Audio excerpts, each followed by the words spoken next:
Hi friends, எல்லாருக்கும் வணக்கம். கோதுமை ரவையில் ஒரு வித்தியாசமான ஸ்வீட் எப்படி செய்கிறதுன்னு பார்க்கலாம்.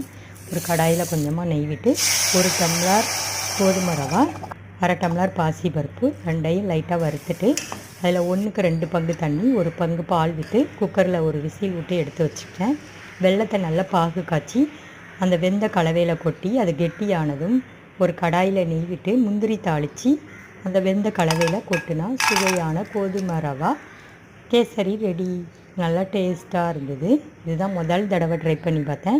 இன்றைக்கி என் பொண்ணோட பிறந்த நாள், ஏதாவது வித்தியாசமாக பண்ணலான்னு பார்த்தேன். எனக்கு கேக்கெலாம் செய்ய வராது.